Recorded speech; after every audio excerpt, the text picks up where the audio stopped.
Chapter 4 of The French Revolution and Napoleon by Charles Hazen. The Legislative Assembly. The Constitution was now to be put into force. France was to make the experiment of a constitutional monarchy, in place of the old absolute monarchy, gone forever. In accordance with the provisions of the document, the legislature was now chosen. Its first session was held October 1st, 1791. Elected for a 2-year term, it served for less than a single year. Expected to inaugurate an era of prosperity and happiness by applying the new principles of government in a time of peace to consolidate the monarchy on its new basis, it was destined to a stormy life and to witness the fall of the monarchy in irreparable ruin. A few days before it met Paris, adept as always in the art of observing fittingly great national occasions, had celebrated the end of the revolution. The old regime was buried. The new one was now to be installed. But the revolution had not ended. Instead, it shortly entered upon a far more critical stage. The reasons for this unhappy turn were grave and numerous. They were inherent in the situation both in France and in Europe.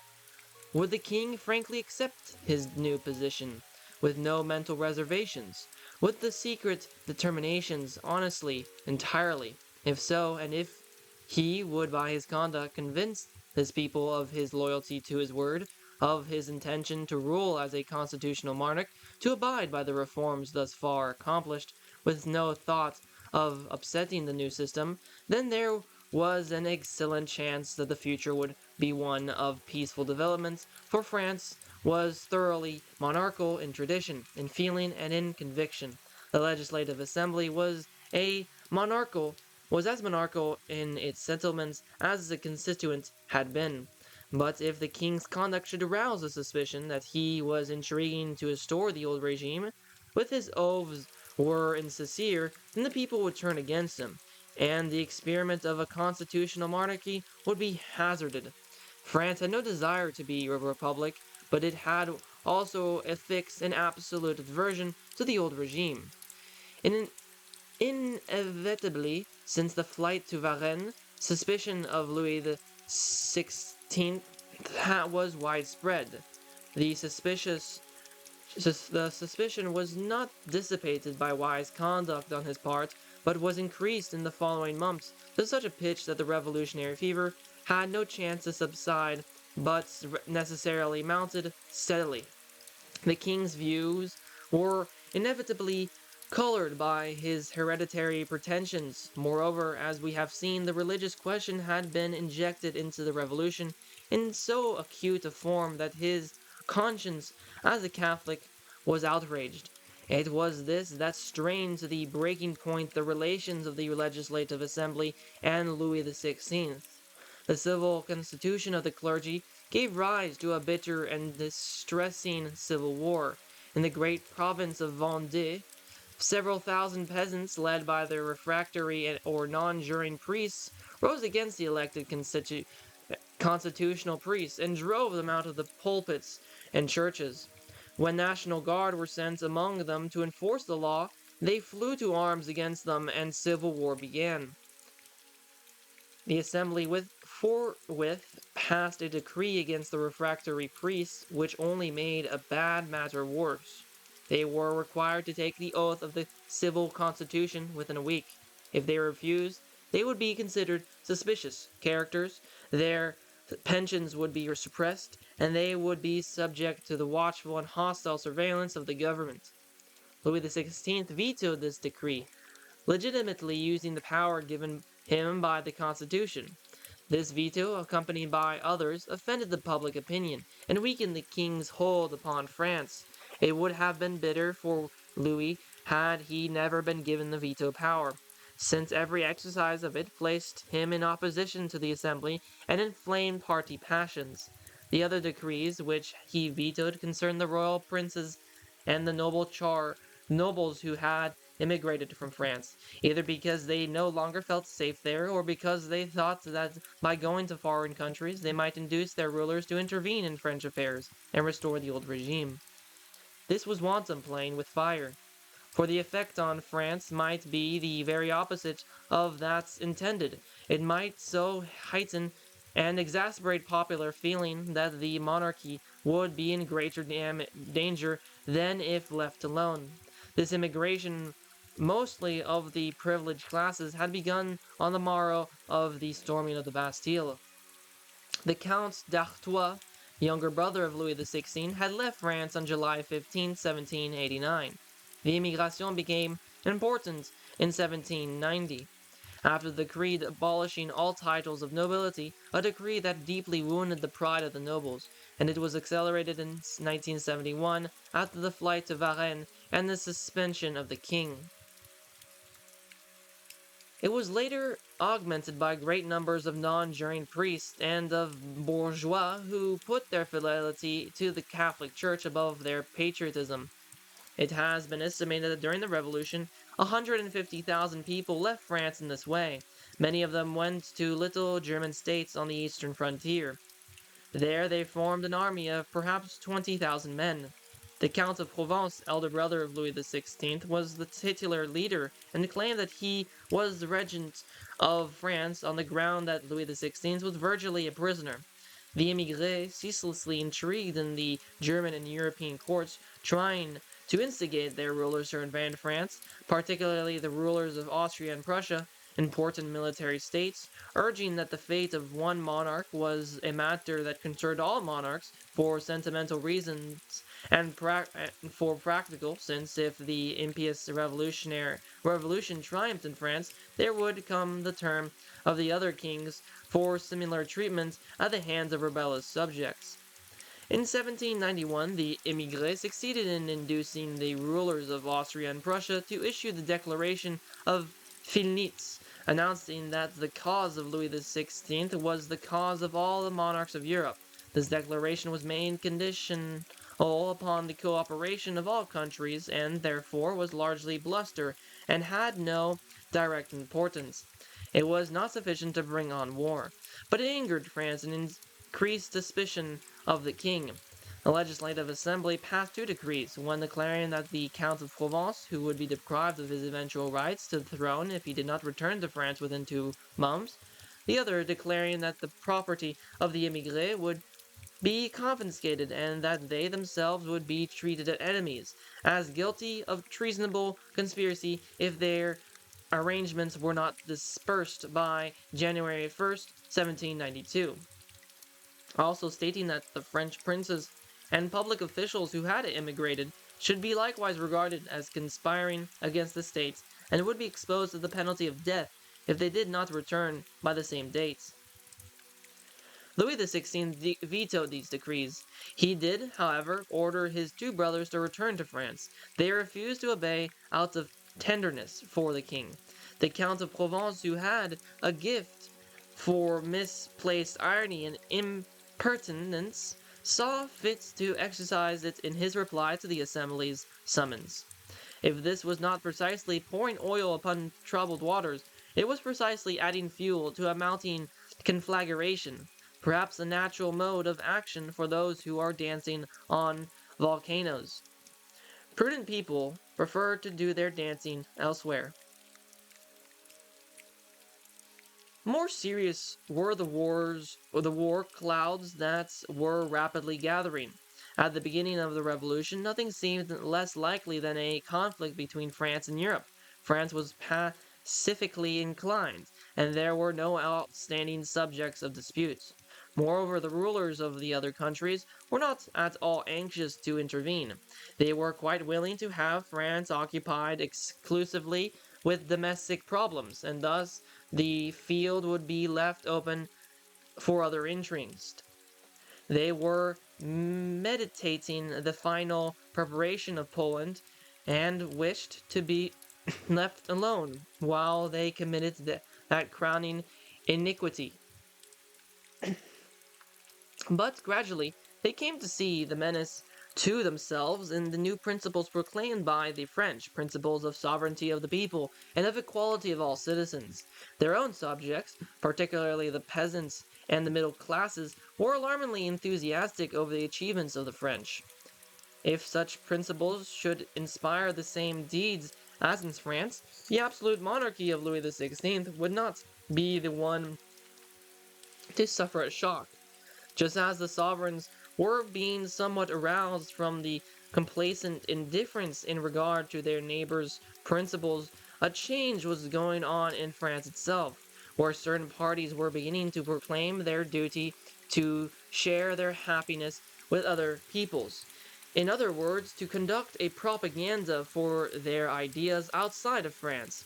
They were talking of the necessity of warring against tyrants and of liberating peoples still enslaved. Thus, on both sides, the temper was becoming warlike. When such a mood prevails, it is never difficult for willing minds to find sufficient pretext for an appeal to arms. Moreover, each side had a definite and positive grievance. France, as we have seen, viewed with displeasure and concern the formation of royalist armies on her eastern borders, with the convenience or at least the consent of German princes. On the other hand, the German Empire had a direct grievance against France. When Alsace became French in the 17th century, a number of German princes possessed lands there and were, in fact, feudal lords. They still remained princes of the German Empire, and their territorial rights were guaranteed by the treaties. Only they were at the same time vassals of the King of France, doing homage to him and collecting feudal dues, as previously. When the French abolished feudal dues, as we have seen, August 4th, 1789, they insisted that these decrees applied to Alsace as well as to the rest of France. The German princes protested and asserted that the decrees were in violation of the treaties of Westphalia. The German Diet espoused their cause. The Constituent Assembly insisted upon maintaining its laws in large measure, but offered to modify them. The Diet refused, demanding the revocation of the obnoxious laws and the restoration of the feudal dues in Alsace. The controversy was full of danger for the reason that there were many people, both in France and in other countries, who were anxious for war and who would use any means they could to bring it about. The gale was gathering that was to sweep over Europe in memorable devastation of nearly a quarter of a century. The Legislative Assembly was composed of inexperienced men because of the self-denying or deniance passed in the closing hours of the Constituent Assembly, yet this assembly was vested by the new constitution with powers vastly overshadowing those left with the king. Yet it was suspicious of the latter, as it had no control of the ministry, and as it was the executive that directed the relations with foreign countries. There were, however, moreover, certain new forces in domestic policies of which the world was to hear much in the coming months. Certain political clubs began to loom up threateningly as possible rivals even of the Assembly. The two most conspicuous were the Jacobin and the Cordelier clubs. These had originated at the very beginning of the Revolution, but it was under the Legislative Assembly and its successor that they showed their power. The Jacobin Club was destined to the greater notoriety. It was composed of members of the Assembly and of outsiders, citizens of Paris.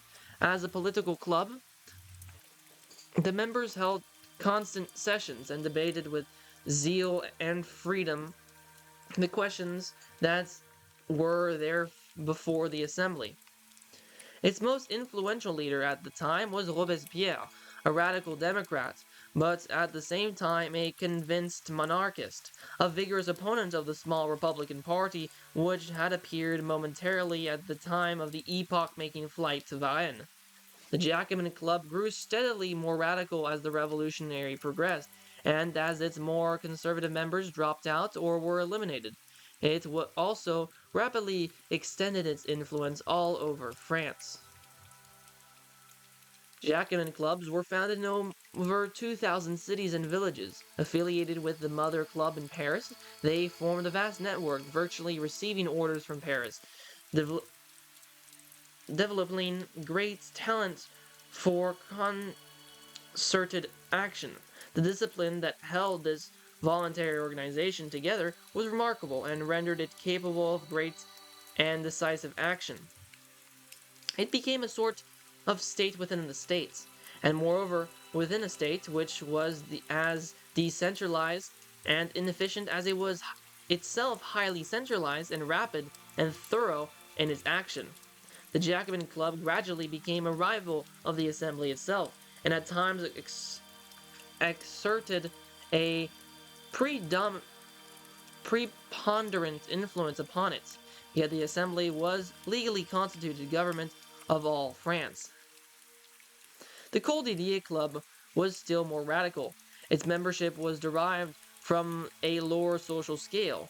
It was more democratic. Moreover, since the flight to Varennes, it was the hotbed of republicanism. Its chief influence was with the working class of Paris, men who were enthusiastic supporters of the revolution, anxious to have it carried further, easily inflamed against anyone who accused as an enemy, open or secret, of the revolution. These men were crude and rude, but tremendously energetic. They were the stuff of which mobs could be made, and they had in Danton a lawyer, with the power of downright and epigrammatic speech, an able, astute, and ruthless leader. The Cordelier Club, unlike the Jacobin, was limited to Paris. It had no branches throughout the departments. Like the Jacobins, the Cordeliers contracted the habit of bringing physical pressure to bear upon the government, of speaking to impose their will upon that of the representatives of the nation, the king and the assembly. Here, then, were redoubtable machines for influencing the public. They would support the assembly as long as its conduct met their wishes, but they were self-confident and self-willed enough to oppose it and to try to dominate it on occasion. Both were enthusiastic believers in the revolution. Both were lynx-eyed and king-scented for the hostility to the revolution, willing to go to many lengths to uncover and to crush those who should try to undo the reforms thus far accomplished. Both were suspicious of the king. They had inflammable material enough to work upon in the masses of the great capital of France, and these masses were, as the months went by, becoming steadily more excitable and exalted in temper. They worshipped liberty frantically, and they expressed their worship in picturesque and sinister ways. They called themselves the true patriots, and, like all fanatics, they were highly jealous and suspicious of the more moderate fellow citizens. The new wine, which was decidedly heady, was fermenting dangerously in their brains. They displayed the revolutionary colors, the tricolore, cockade, everywhere and on all occasions. They adapted and wore the bonnet rouge, or red cap, which resembled the Phrygian cap of antiquity, the cap worn by the slaves after their emancipation. This was now, as it had been then, the symbol of liberty. This is the period, too, when we hear of the planting of liberty poles or trees everywhere amid the popular acclamation, and with festivities calculated to intensify the newborn democratic devotion. Even in dress, the new era had its radical innovation and symbolism. The sans-culottes now set the style. They were the men who abandoned the old-style short breeches, the culottes, and adapted the long trouser hitherto worn only by working men, and therefore a badge of social inferiority. Such then was the new quality in the atmosphere. Such were the new players who were grouped around the margins of the scenes. Their influence was felt all through its year of fevered history by the Legislative Assembly. The the lawful government of France. These men were all aglow with the great news announced in December in the Declaration of the Rights of Man, that the people are sovereign here below, and that no divinity doth hedge about a king. That was sheer claptrap, which had imposed on mankind quite long enough. Now that France was delivered from this sorry hallucination, now that the darkness was dispelled, let the new principles be fiercely applied. The reaction of all this upon the Legislative Assembly was pronounced. One of the first actions of the Assembly was to abolish the terms "Sire" and "Your Majesty" used in addressing the king. Another evidence that the new doctrine of the sovereignty of the people was not merely a rosy yet unsubstantial figment of the imagination, but was a definite principle intended to be applied to daily politics, was the fact that when dissatisfied with the assembly, the people crowded into its halls more frequently, expressing their disapproval, voicing in ambiguous manner their desires, and the assembly, which believed in the doctrine too, did not dare resent its application, did not dare assert its inviolability as the representative of France, of law and order. The signs of the times, then, were certainly not propitious for those who would undo the work of the revolution, who would restore the king and the nobles to the position they had once occupied and had now lost. The pack would be upon them if they tried. The struggle would be with a rude and vigorous democracy in which the reverence for the old had died, which was reckless of traditions, and had ready to suffer, and more ready to inflict suffering if attempts were made to thwart it. Anything that looked like treachery would mean a popular explosion. Yet this moment so inopportune was being used by the king and queen in secret, but suspected machinations with foreign rulers, with a view to obscuring their aid in the attempt to recover the ground lost by the monarchy, was being used by the émigrants nobles in Colbnez and Worms for counter-revolutionary intrigues and for warlike preparations. Their only safe policy was a candide, an unmistakable recognition of the new regime, but this was precisely what they were intellectually and temperamentally incapable of appreciating. They were playing with fire. This was all the more risky as many of their enemies were equally willing to play with the same dangerous elements. There was in the Legislative Assembly a group of men called the Girondists, because many of the leaders, Vergniaud, Isnard, Buzot, and others, came from the section of France known as Gironde, in the region of Bordeaux.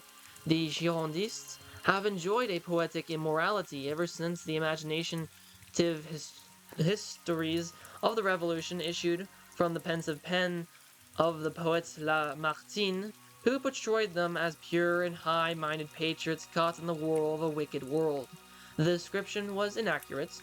They were not disinterested martyrs in the cause of good government. They were a group of politicians whose discretion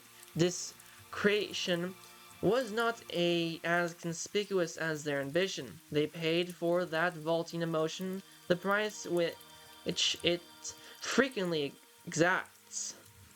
They knew how to make their tragic exit from life bravely and heroically.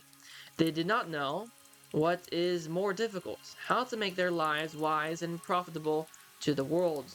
They were a group of eloquent young men, led by a romantic young woman. For the real head of this group, that had its hour upon the stage, and then was heard no more in the defeating clamor of the latter revolution, was Madame Roland, their bright particular star. Theirs was a bookish outlook upon the world. They fed upon Plutarch, and boundless was their admiration for the ancient Greeks and Romans. They were Republicans because those glorious figures of the early time had been Republicans. Also because they imagined that in a republic they would themselves find a better chance to shine and to ir- irradiate the world. Dazzled by these stereotypes, they burned with the spirit of emulation. The reader must keep steadily in mind that the Girondists and the Jacobins were entirely distinct groups. They were indeed destined later to be deadly rivals and enemies. Such were the persons who played their dissimilar parts in the hot drama of the times. The stage was set. The background was whole fabric of the European state system, now shaking unawares. The action began with the declaration of war by France against Francis II, ruler of Austria, and nephew of Marie Antoinette, a declaration which opened the war which was to be European and worldwide, which was to last 23 long years, was to deform and twist the revolution out of all resemblance to its earlier promise, was as by-products to give France a republic, a reign of terror, a Napoleonic epic, a Bourdon overthrow and restoration, and was to end only with the catastrophic incident of Waterloo. That war was precipitated by the French, who set an ultimatum to the emperor concerning the émigrés. Francis replied by demanding the restoration of the German princes in Alsace of their feudal rights, and in addition the repression in France of anything that might alarm other states.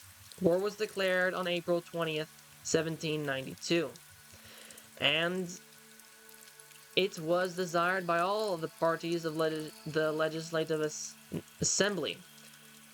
Only 7 members voted against it. The supporters of the king wanted it, believing it would enable him to recover power once more by rendering him popular as the leader in a victorious campaign, and by putting at his disposal a strong military force. Girondists and Jacobins wanted it for precisely the opposite reason, as likely to prove that Louis was secretly a traitor in intimate relations with the enemies of France. This once established, the monarchy could be swept aside and a republic installed. Only Robespierre and a few others opposed it on the grounds that war always plays into the hands of the rich and powerful, that the people, on the other hand, the poor always pay for it and lose rather than gain, that war is never in the interest of a democracy. There were, however, voices crying in the wilderness. There was a widespread feeling that the war was an inevitable clash between democracy, represented by France under the new dispensation, and autocracy, represented by the House of Habsburg, a conflict of 2 eras, the past and the future. The national exaltation was such that the people welcomed the opportunity to spread abroad, beyond the borders of France, the revolutionary ideas of liberty and equality, which they had so recently acquired and which they so highly prized. The war had some of the characteristics of a religious war, the same mental exaltation, the same dogmatic belief in the universal applicability of its doctrines, the same sense of duty to preach them everywhere by force if necessary. This war was a startling and momentous turning point in the history of the revolution. It had consequences, some of which were foreseen, most of which were not. It reacted profoundly upon the French, and before it was over, it compromised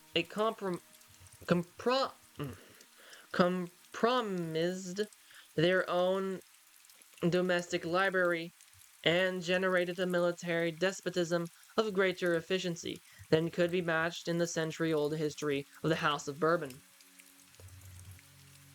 First and foremost among the effects of the war was this: it swept the illustrious French monarchy clean away and put the monarchs to death. The war began disastrously. Instead of easily conquering Belgium, which belonged to Francis too, as they had confidently expected to, the French suffered several reverses. One reason was that their army had been badly disorganized by the wholesale resignation or immigration of its officers, all noblemen. Another was the highly treasonable act of Louis XVI and Marie Antoinette, who informed the Austrians of the French plan of campaign. This treason of their sovereigns was not known to the French, but it was suspected, and it was nonetheless efficacious. At the same time that French armies were being driven back, civil war growing out of the religious dissensions was threatening in France. The Assembly, facing these troubles, indignantly passed two decrees, one ordering the deportation to penal colonies of all refractory or non-juring priests, the other providing for an army of 20,000 men for the protection of Paris. Louis XVI vetoed both measures. Then the storm broke. The Jacobins inspired and organized a great popular demonstration against the king, the object being to force him to sign the decrees. Out from the crowded workingmen's quarters emerged on June 20th, 1792, several thousand men wearing the bonnet rouge, armed with spikes, and carrying standards with the rights of man printed on them. They went to the hall of the assembly and were permitted to march through it, submitting a petition in which they pointed statements was made that the will of 25 million people could not be balked by the will of one man. After leaving the hall, the crowd went to the Tuileries, forced open the gates, and penetrated into the king's own apartments. The king, for 3 hours, stood before them, in the recess of a window, protected by some of the deputies. The crowd shouted, "Sign the decrees! Down with the priests!"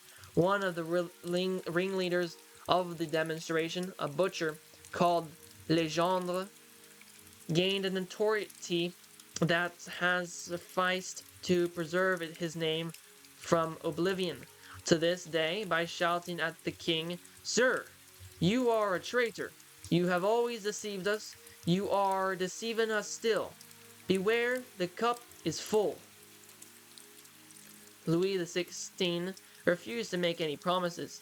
His will, for once, did not waver, but he received a bonnet rouge and donned it and drank a glass of wine presented him by one of the crowds. The crowd finally withdrew, having committed no violence, but having subjected the King of France to bitter humiliation. Immediately a wave of indignation at this affront and scandal swept over France, and it seemed likely that, after all, it might rebound to the advantage of Louis, increasing his popularity by the sympathy it invoked. But shortly other events supervened, and his position became more precarious than ever.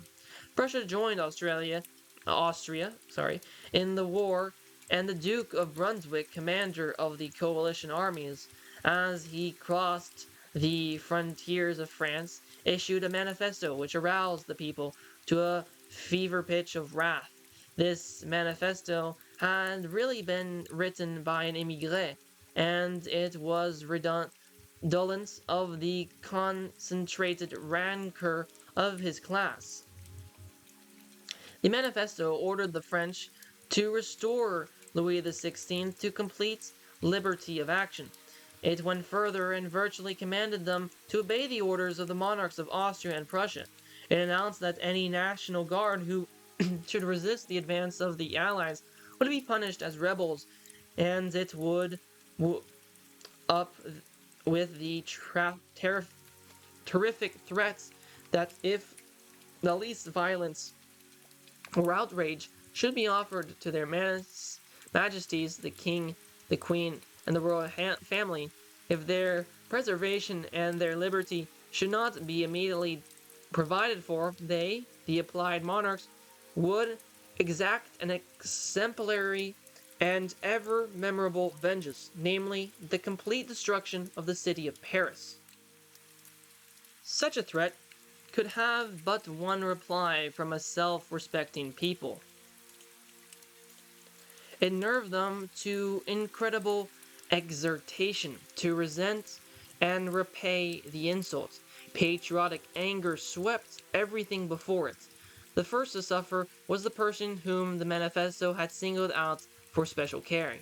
Louis XVI, now suspected more than ever of being the accomplice of these invaders, who were breathing fire and destruction upon the French, for the insolence of managing their own affairs as they saw fit, on August 10th, 1792, another, and this time more formidable insurrection occurred in Paris.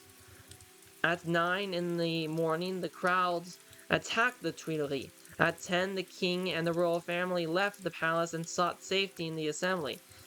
There they were kept in a little room, just behind the president's chair, and there they remained for more than 30 hours. While the assembly was debating, a furious combat was raging between the troops stationed to guard the Tuileries and the mob.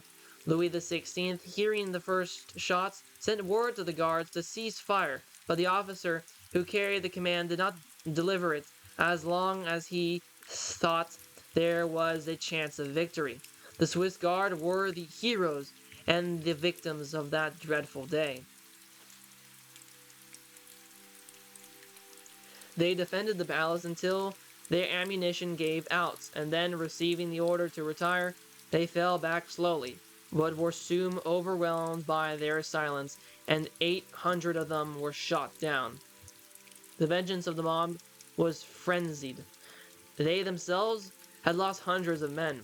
No quarter was given. More than 5,000 people were killed that day. The Tuileries was sacked and gutted.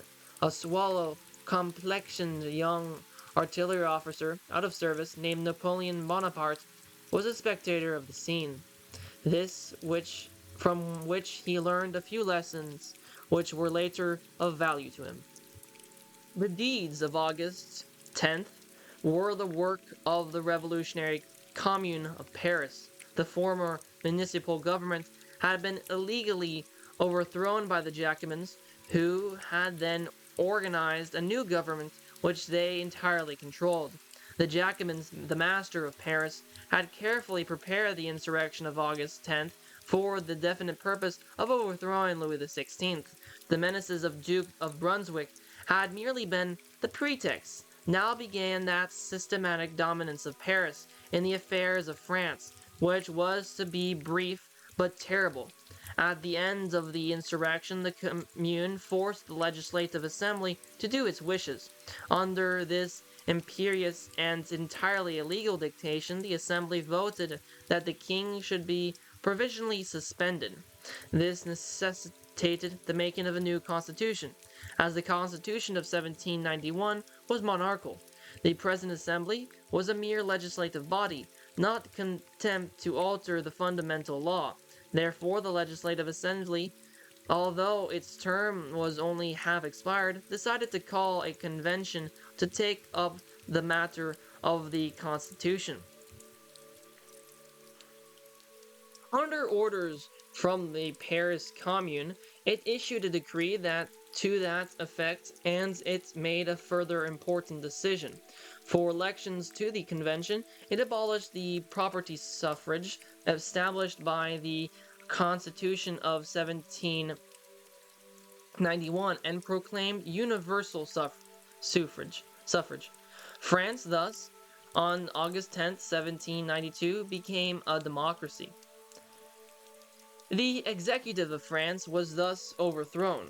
During the interval, Before the meeting of the convention, a provisional executive council with Danton at the head wielded the executive power.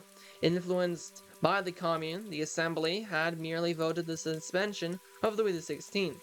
The Commune, in complete disregard of law, and in defiance of the Assembly, imprisoned the king and the queen in the Temple, an old fortress in Paris. The Commune also arrested large numbers of suspected persons.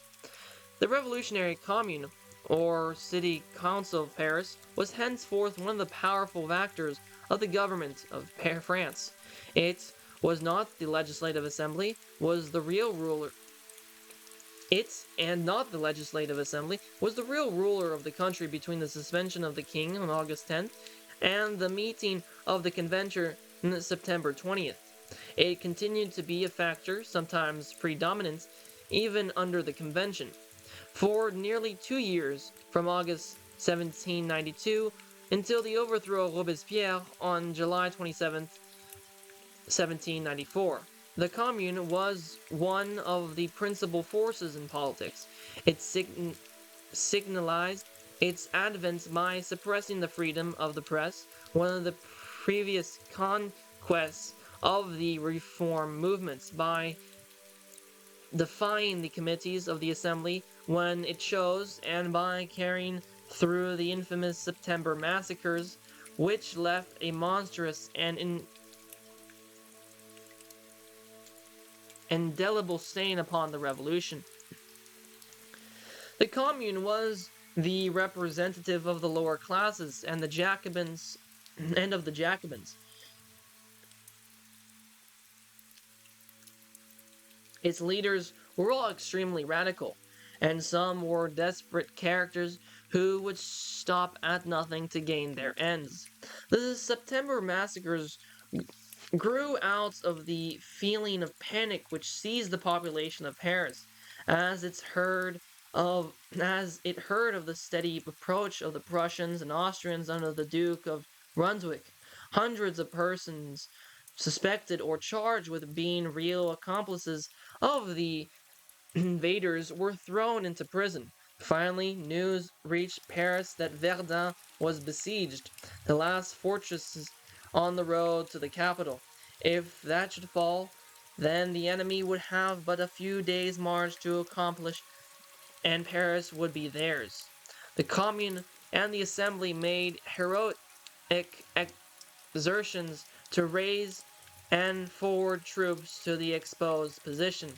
The Commune sounded the tocsin, or general alarm, from the bell towers, and unfurled a gigantic black flag from the city hall, bearing the inscription, "The country is in danger." The more violent members began to say that before the troops were sent to the fronts, the traitors within the city ought to be put out of the way. Shall we go to the front, leaving 3,000 prisoners behind us? Who may escape and murder our wives and children? They asked. The hideous spokesman and inciter of the foul and cowardly slaughter was Marat, one of the most bloodthirsty characters of the time. The result was that day after day, from September 2nd to September 6th, the cold-blooded murder of the non-juring priests, of persons suspected of accused of aristocracy, went on without trial, the innocent and the guilty men and women. The butchery was systematically done by men hired and paid by certain members of the committee. The Legislative Assembly was too terrified itself to attempt to stop the infamous business, nor could it have done so if it tried. Nearly 1,200 persons were thus savagely hacked to pieces by the colossal barbarianism of those days. One consequence of these massacres was to discredit the cause of the revolution. Another was to precipitate a sanguinary struggle between the Girondists, who wished to punish the Septembrists, and particularly their their instigator Marat and the Jacobins, who either defended them or assumed an attitude of indifference, urging that France had more important work to do than to spend its time trying to avenge who, who were, after all, aristocrats. The struggles between these factions were to fill the early months of the convention, which met on September 20th, 1792. The elections having taken place under the gloomy and terrifying impressions produced by the September massacres, on the same day, September 20th, the Prussians were stopped in their onward march at Valmy. They were to get no further. The immediate danger was over. The tension was relieved. And that was chapter 4 of the French Revolution and Napoleon by Charles Hazen. If you have enjoyed this reading and wish to see more like it, please consider subscribing. It would be greatly appreciated. And to next week for chapter 5, the convention.